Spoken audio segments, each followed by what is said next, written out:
Good morning, kids, and it's a little bit of a different angle here. I'm actually at my desk because my couch is covered with Krakatoa. And today we're taking a look at a pretty cool piece. I picked it up from my buddies down at Liberty Arms in Harrisonburg, Virginia, so make sure to check them out. Obviously, I cannot link them here, but just Google it.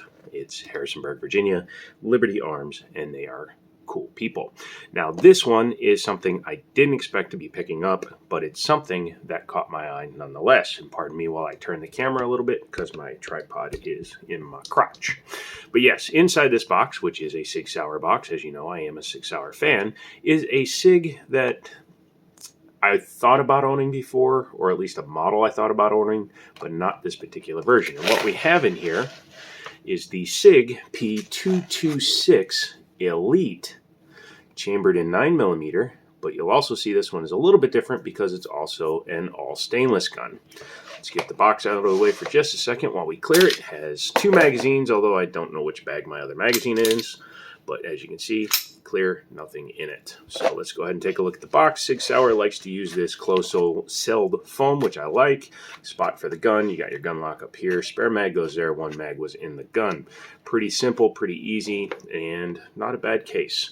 I don't believe it's airline approved, but it does have quite a bit of a difference, but you'd have to double check with the ATF whether or not you can travel with that, or if you need to get something like a Volts case, which I would actually recommend because they are much superior construction, better plastics. In fact, I actually, for some reason, have one on top of my computer.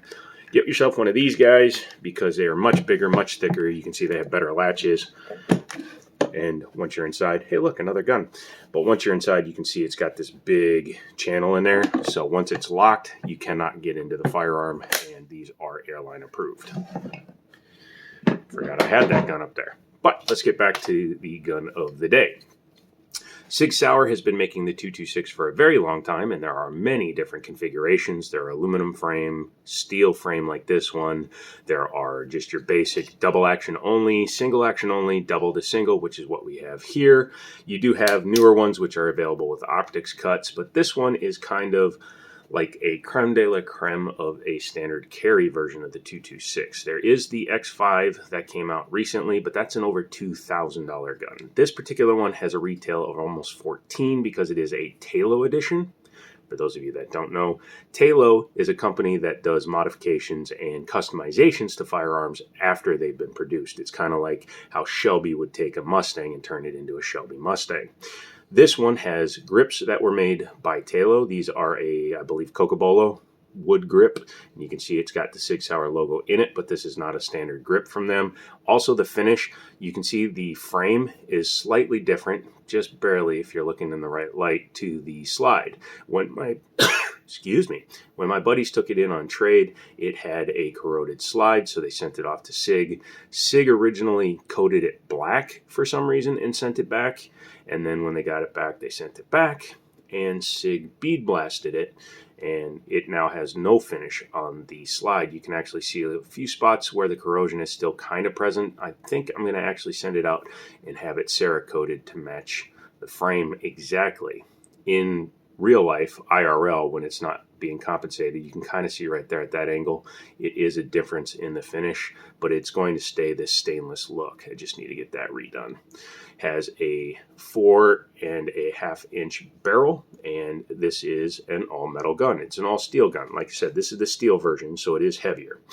One thing I lament on the 226 series that only the Mark 25 fixes, once again, clear, is that the 226 lineup uses Sig's proprietary rail, kind of like the way Glock had an accessory rail until the Gen 5. Well, the Sig 226 has this curved rail. You can still put lights, lasers, bazookas, etc., except the fact that they did make a version of this gun with a flat pick rail, which was the Mark 25. I really wish that they had offered that same rail on this particular gun. Has an external extractor held in by a roll pin, and it is a squared off chamber. You can also see it's pretty much open all the way across, which is pretty nice. The optics cuts versions have a plate here which removes your rear sight. This particular one does have Trijicon night sights on it. pretty easy to pick up, but I don't carry it at night, so I'm also thinking about putting an adjustable rear sight on this gun.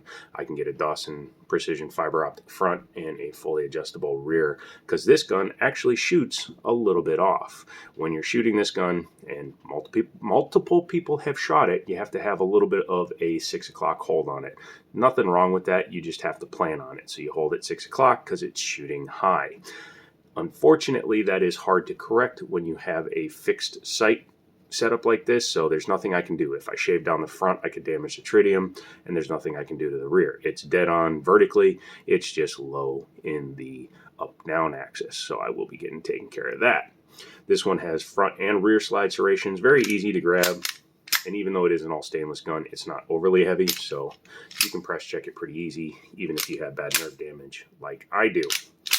The standard 226 does not have an extended beaver tail like this one does. It usually has just a turn down, which is, again, fine because the hammer is not super long or oversized. Has a standard articulated trigger, not a pull back linear trigger like, for example, my 1911 here. My Springfield operator, so you can kind of see they have very similar looks to them. SIG makes a couple of guns that look like 1911s, including the 220, but the 1911 is kind of where they get the inspiration from. But being that this has a trigger bar in it and it's not a linear trigger with just a rear mainspring like the 1911 has, it's not quite as crisp. In terms of the trigger pull, it's not bad. We'll decock it, actually show clear. Decock it, and we'll start it in double action mode. Double action is a strong pull right from the get-go. You have that little bit of take up and then come in and it just pulls. Pretty consistent. It's about 9 pounds. Reset, very short. You can see how little movement my finger had, and right in the next shot, show a little bit closer. That's it. There's your reset. You have all that travel, but the reset's super short and the single action is right there. You can see how far up the double action comes. There's a very good reason for that. No trigger safety, no manual safety. This is simply a slide lock, slide release, and a decocker. Now the single action only does have a rear mounted safety, so you can carry it cocked and locked, but this particular gun is not designed to do that. What is cocked and locked? Well, glad you asked. Empty. A 1911 is designed to be carried with the hammer back and the safety up. In fact, you cannot engage the safety on a 1911 unless the hammer is back. This gun is designed to be carried with the hammer back, ready to fire. You drop the safety and you simply go. Single action guns have better triggers because of that simple reason. They are doing less work. And I'm not getting into an argument about what is single action, what is double action when you're talking about a gun versus a trigger. It's not worth that story. You can find it in the shorts. It's one of my more popular videos, so watch that and get a clue about that. But because this has no external safety nor a trigger safety, it has a heavy double action first pull. So your first pull is long, heavy, but predictable. After you've done that, you go ahead and have your crisp single action pull. Magazines are metal and they are drop free, and for this gun they are 15 rounders. So much like, say, a Glock, this is my Glock 17. This is a 17 round capacity, and you can see in terms of the size, ignoring the fact that I have a Zev barrel in it, you can see that these guns are actually very similar in terms of size. However, this weighs 28 ounces, this weighs about 37 ounces. 10 ounces can make a difference when you're carrying it all day, especially when you have these completely loaded. BT Dubs will be going to the range with this guy. Why do his guns have scratches? Probably because of all his nerve damage. But anyways, this one will be going to the range because I put my Zev barrel in it and I want to test it with my suppressor, as well as the 16-inch barrel I have for this gun, for a reason you'll see in another video. But yeah, nice little mark there. That's the best part about being a gun owner and actually using my guns. I can damage them. So what do you say we take it apart? We already have the mag out. Safety check it again. Never a bad thing to continually safety check, because even though I haven't moved in this video, there's always a chance that a quantum event could have happened in which a round could have manifested itself into the chamber, and that's an expensive monitor, so I don't want to break it. And if you believe that, I have a bridge for you. But what you're going to do for a 226 is you're going to bring it back, lock the slide open fully to the rear, and then you're going to twist your takedown lever. I like this style of takedown much better than the Glock style because you only have one point to turn, as well as the fact that there's not a giant gaping hole there, and it allows it to keep it cleaner. But once you've done that, you simply release the slide and it comes off the frame. Non-captive guide rod, that's fine. You can see this one has an orange spring in there. I believe there are other spring rates available that will make the gun either faster or cycle slower, depending on what your application is. So suppressed being one of those reasons. Pulling out the barrel, SIG recoated the barrel, and after 110 rounds, you can see the finish is actually already coming off. So boo on SIG for that. But for $100, they redid the slide, so yay on SIG for that. Inside, you can see it's very plain. A lot of lightning cuts in there. Front is cut, and you can see the ledge in there. So they took a lot of weight out of it, and it has a firing pin safety, or drop safety for those of you that are wondering. Looking at the frame, oh, very heavy, leggy.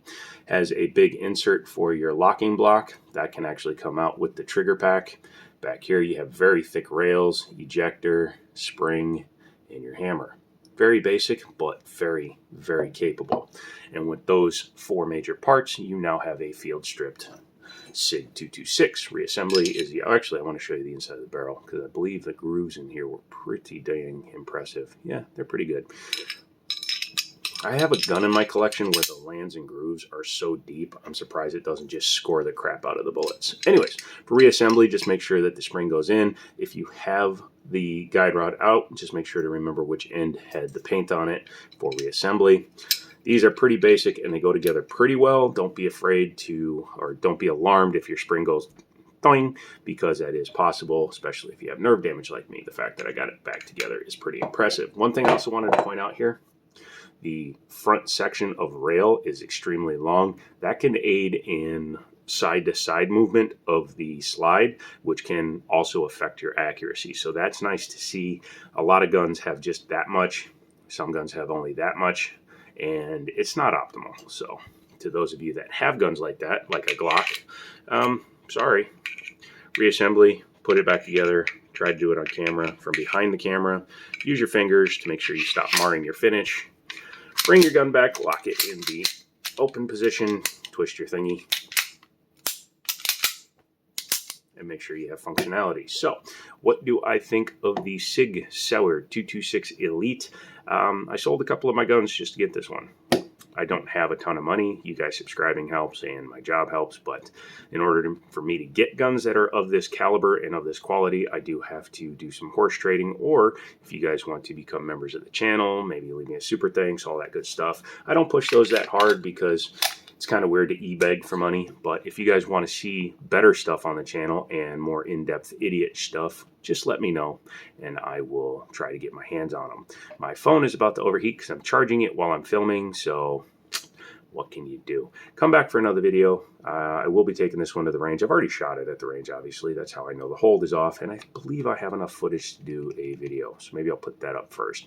And yeah, that's it. Leave me a message, leave me a comment, come on back for another one, and as always, I'll talk to you later.